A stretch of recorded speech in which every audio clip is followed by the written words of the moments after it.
I got back my letter. I was reading they had a little cartoon about Prahlad Maharaj, and I was thinking, what a nice name, Prahlad. And at the same time, I got the letter from Srila Prabhupada for my initiation, saying my name is Prahladananda. So I said, wow, that's amazing. And then I heard from Devananda, who was Srila Prabhupada's secretary at that time, when he'd received my letter for initiation, he said, how can I initiate this boy? He said, there's no letter of recommendation. So Devananda said, well, I just talked to him on the telephone, Srila Prabhupada, and he seems like a very nice devotee. So Prabhupada said, oh, you recommend him? So Devananda said, no, I mean, I don't even know him. How can I recommend him? I just talked to him. So Prabhupada said, so if you think he's a nice boy, then I'll give him initiation. Another time I asked Srila Prabhupada, I said, Srila Prabhupada, should I control my desire to eat prasadam? Prabhupada started to chuckle, and he said, no, you can eat as much as you want. He said, but don't fill yourself up to here. And he started to chuckle, and everyone started to laugh. So simple questions, nothing really profound. And one time I asked Srila Prabhupada, because I thought I was a hatha yogi. So I asked Srila Prabhupada, I said, Swamiji, if Krishna wants me to do something, or if he doesn't want me to do something, how will I know what Krishna wants me to do? And Prabhupada started to chuckle, and he said, you won't know what to do. He said, you'll do the wrong thing. Everyone started to chuckle and laugh. And when Prabhupada saw that everyone was chuckling and laughing, he looked at me, then he looked at me very, very compassionately, just so I wouldn't feel offended. I always noticed that Prabhupada was very, very sensitive to everyone he was dealing with.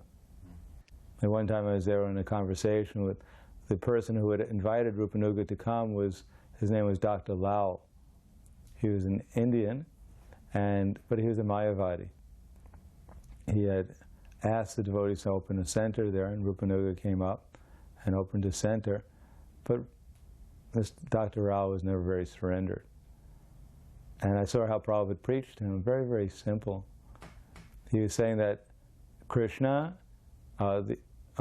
in order to know who your father is, who do you ask? He said, you have to find out from your mother. Or who's the authority of your father? Who do you find out who your father is? From your mother. And Dr. Lal wouldn't accept that. So Prabhupada repeated the same analogy 3 times. You know, if you want to know who your father is, you have to find out from your mother, the Vedas. And since Dr. Lal didn't accept that simple analogy, Prabhupada didn't go any further. He just stopped right there. And then Dr. Lal said, Swamiji, I wrote one article for your Back to Godhead magazine, but it's never been published. And Prabhupada took his little bell and rang it. Pradumya came in and said, yes, and Prabhupada said that Dr. Lau has written one article for our Back to Godhead, and it has not been published. It must be published. So I was thinking, like, it must be published? What kind of article could it have been? And then Prabhupada said, it's very important to write for Back to Godhead. I want all my disciples to write for Back to Godhead. So I realized the importance of writing for Back to Godhead, and then I realized that this article will never be published. But Prabhupada was very, very kind to Dr. Lau. One time Prabhupada came to the University of Buffalo, and he was giving a lecture. And when he was giving the lecture, first he walked in and he sat down. It was in one of the rooms at the university. And there were so many students came there. And he asked Rupanuga, he said, which verse should I give? And, well, Srila just opened the book to his verse, which Shri Bhagavanu Vachi Mam Vyushate Yogam Praktavanaham Aviyam Vyusha Manave Praha Manor Ishrakave Bravit. And he started to lecture from that. And then after the lecture, he asked for questions. And one boy stood up and said, Swamiji, he said, tell us truthfully, are you really happy? And Prabhupada became very, very grave. And he looked at the boy and said, so, if I told you, would you believe me? And the boy goes, no, no, Swamiji, come on, tell us, are you really happy?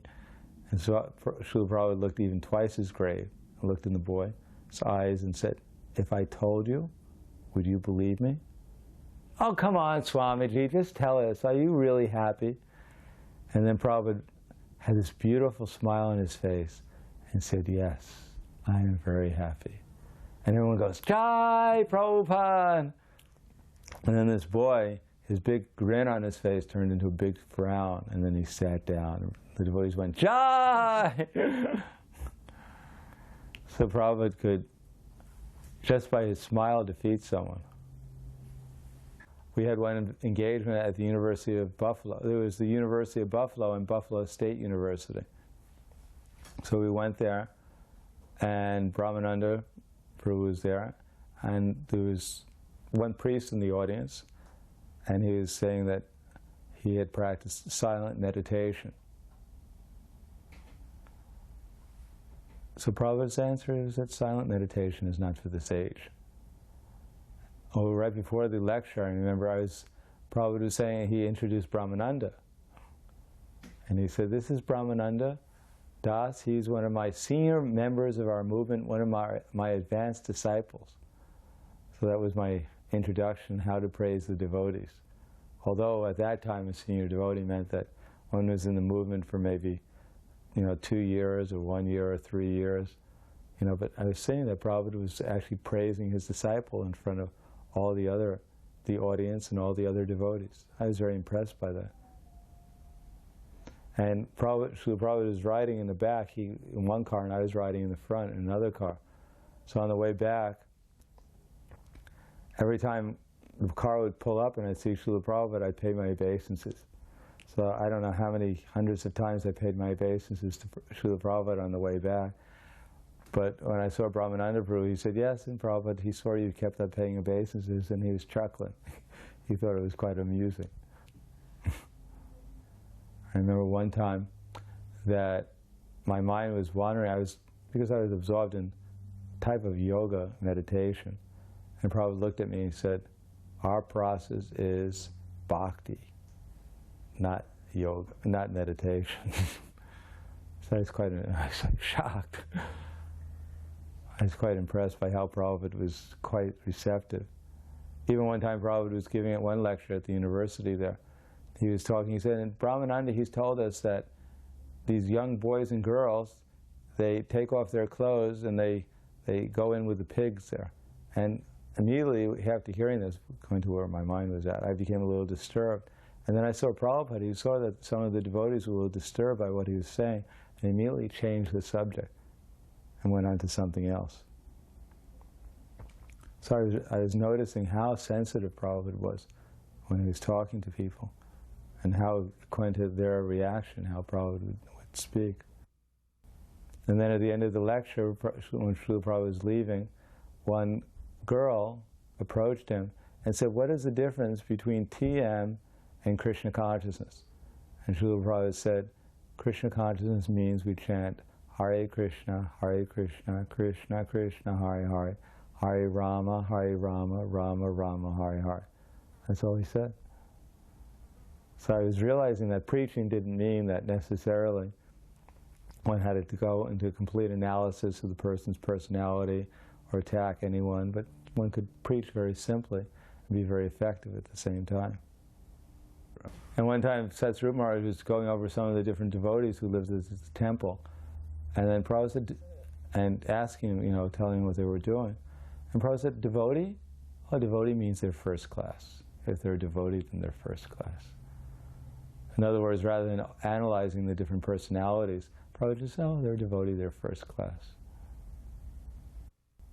So one time I wrote him a letter, and I asked him some questions, and he sent me back a one-page letter on preaching, which I was quite surprised about. I had asked him, the question I had asked him that time is how does bhava turn into prema?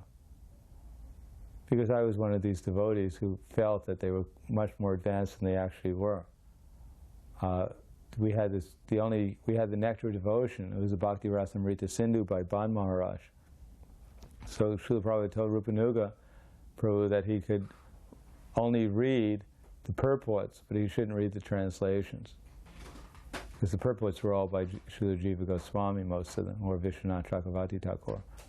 So, although Rupanuga didn't like it so much that I was reading it, but I'd stay up at night and read it secretly. I thought that that would give me some special realizations. So I was reading the part about bhava, and I was convinced after some time that I was already on the stage of bhava. That was just a question of time that it turned into prema. So I asked Srila Prabhupada about how bhava would turn into prema. So Srila Prabhupada wrote me back. He said, I've heard that you're all going out in Buffalo. I said, this is very good. You should all go out and chant Hare Krishna everywhere, all around Buffalo, and distribute as many Bhagavad-gitas and preach about Bhagavad-gita as possible. And then he said, the boys and the girls in your country are generally good souls. That's why they've taken birth in such a nice country. He said, just like here in San Francisco, we've just had Rath Yatra, and 10,000 boys and girls were dancing and chanting in full transcendental ecstasy. I've heard that in Buffalo, in New York, in just 2 weeks, they've distributed 3,000 Bhakti Godheads. And then in Buffalo, you're also distributing Bhakti Godhead very nicely. Please continue in this way, and your success in life is assured. As Krishna sees that you're working seriously to bring his other children back to the spiritual kingdom, then he'll bestow all his blessings upon you. That Krishna is never ungrateful for our efforts to serve him, rest assured. And regarding your question, how bhava turns into prema, there's no need to trouble yourself over such advanced questions at the present time. Shortly, I'll be publishing my book, Nectar of Devotion, and that will explain about it there. And as far as the $50 you sent me, I find no enclosed money in the check. Do you know, in this letter, do you know where it is? So once I realized that Prabhupada was quite sensitive. Then instead of giving me an answer to the question, he was telling me what the actual answer to the question was, not the answer that I thought. But if I actually wanted these advanced stages of Krishna consciousness, the method was going out and distributing Prabhupada's books and chanting Hare Krishna in the street, and that would gradually give me the answers to the question I wanted. So Prabhupada arrived at the airport, and remember, everyone had lined up to see Srila Prabhupada. It was a little bit too much of a, more or less a riot. The devotees ran through the airport, and they were all chanting and screaming. Prabhupada was actually quite disappointed. He didn't like the fact that the devotees were disrespectful on his arrival to the people in the airport. And he seemed very, very grave. He didn't appreciate that. But in any case, we arrived back. It was at Keshav Bharati Prabhu's house. He was a householder at that time, and he gave his house for Srila Prabhupada. And Prabhupada came upstairs, and then we performed the Abhishek to Srila Prabhupada. And I remember I was fanning Srila Prabhupada, and Prabhupada became very, very compassionate. And he started to say, he said, these people, they're very unhappy. He said, we simply want that they become happy. And with those words and Prabhupada's compassion, it summed up the whole mission for me of Krishna consciousness, is to make these unhappy people happy. Then at the end, Prabhupada was sitting there, and Tamal Krishna Maharaj and Vishnu Jan Maharaj were relating their pastimes at Berkeley, preaching to the students there.